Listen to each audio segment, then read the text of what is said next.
time. Kanina pa ako naghihintay dito eh. Nanggulo ho yung anak nyo sa bar. Pero nakuha na sa ariglo ho yung kaso. Kailangan nyo lang ho magbayad ng danyos para ho sa mga sirang gamit. Are you okay? I'm fine. Buti pinuntahan niya pa ako. Kala ko mabubulok na ako dito eh. Mommy, Daddy, I'm sorry. Hindi ko naman alam na ganito pala yung mangyayari.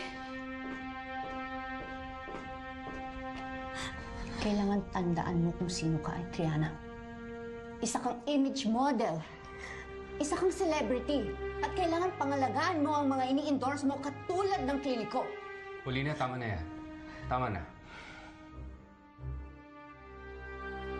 Talaga ba puro problema na lang iuwi mo dito sa bahay na to? Kailan ka ba magtitino? Ha? Spare me the lecture, Dad. Hindi. Mag-uusap tayo. Natalia, Calvin, iwan niyo muna kami.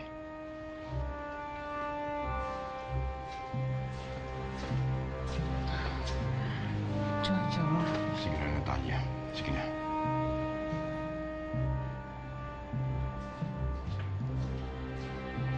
Itong anak mo kasi, masyado mong kinukonsinte. Hindi na po mauulit. Adriana, talagang hindi na mauulit. Dahil simula ngayon ako na magbabantay sa'yo.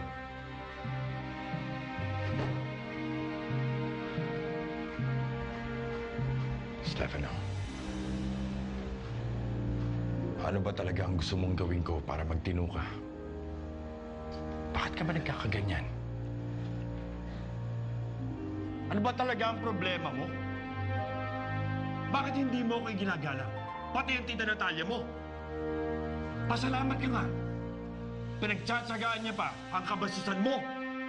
Because you never gave me the reason to respect you. Ama mo ko. Sapat na yun para igalang mo ko. And you are grounded for 1 month. Hindi ka makakaalis dito sa pamamahay na to unless magtatrabaho ka o mag-aaral ka sa eskwelahan. Pero, Mommy! Adriana, tama na. Tama, mami mo. Baka kung mapano ka eh. Yung taong pumatay ka, Mama, igagalang ko? Anong sinabi mo? Anong sinabi mo? You pushed her. You made Mom suffer. And then you killed her. Stefano, pinatay niya ang sarili niya. Because he made her do it. Then leave. Lumayas ka sa bahay ko. Kung sa tingin mo, mamatay tao ko. Lumayas ka! Kung buhay na ako, walang ina! Dahil sa'yo! You made Mom's life a living hell! And gagawin ko rin sa'yo.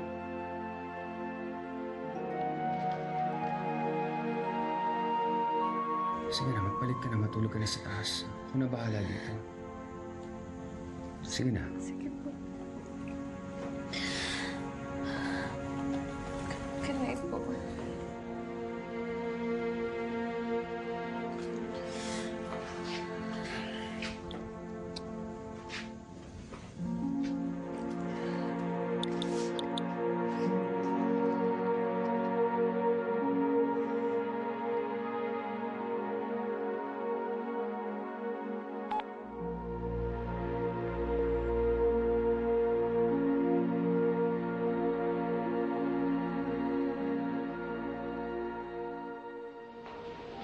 Natalia, Ma? I think masyado kang maluwag sa mga stepsons mo. I mean, you know, they'll see through you at makikita nila you're weak and gullible at lalong hindi ka nila igagalang. Ma, gusto ko lang naman maging ina sa kanila. What for? Malalaki na sila. Kahit anong gawin mo pa, hindi na sila magbabago. Hindi ko naman sila gustong baguhin, Mama. Ang gusto ko lang mapalapit sa kanila dahil ako na ang ina nila ngayon. Uy, Calvin, mabuti napadaan ka. Oo, kinasal ko kasi yung daddy ko, kaya medyo naging busy. Kaya nga ngayon, bumabawi ako rito eh. dito. Kinasal yung daddy mo? Siguro ang ganda nung napangasawa niya, no? Oo. Calvin, baka hindi ka pa nag-almusal. Baka gusto magkape. Ako na ho magtitimpla. Ay, hindi ako na. Natalia, wala kang ideya kung paano maging isang ina. Tama ka, Mama. Dahil ninakawan na ako dati ng pagkakataon na maging ina. Well, I'm so sick and tired and I think too beautiful to work all day. I think I'm going to go to Paris to attend that conference and I'll stay onwards. Siguro kaya mo nang patakboy nito for now. Don't worry, Mama. Akong bahala. Well, I hope you're a better administrator than you are a mother. Take care, Ma.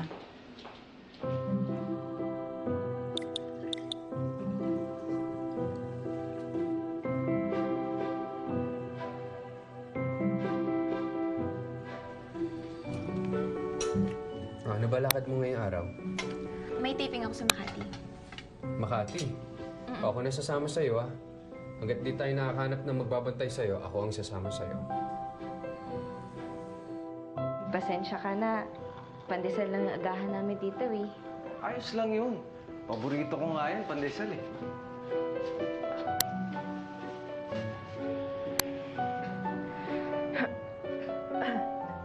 Giselle, ayos ka lang ba? Bubuksan ko na tong dinala mo para may makain ka. Hindi na. Huwag na. Okay na ako sa pandesal. Sarap nga na ito eh. Paborito ko to. Ito na lang. Grabe, sarap. Bata pa lang ako, ginagawa ko na to. Sarap. Init. Bakit? Eh, pati pala mayayaman, ginagawa yan. Akala ko mahihirap lang yung nagsasawsaw ng tinapay sa kape. Sinasawsaw ko kasi baka marumi yung tinapay. Hindi ka ba busy sa restaurant? Okay lang yun. Alam na nila gagawin doon. Kamusta naman ang ulo mo? Hindi na sumasakit? Dad, alam mo, okay lang naman kahit di mo na ako samahan eh.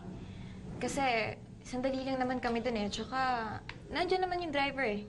Siya yung makakasama ko. Hindi pwede. Ako ang sasama sa'yo. Hindi ka na pwede masangkot sa anumang gulo. Naintindihan mo?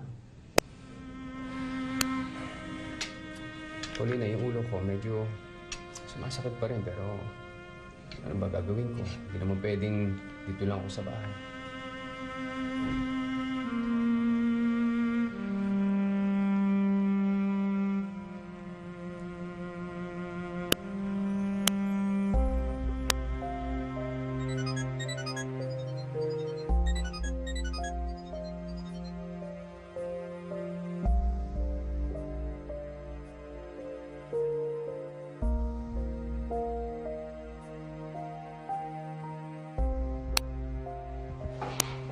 Christy, May naghahanap sa'yo.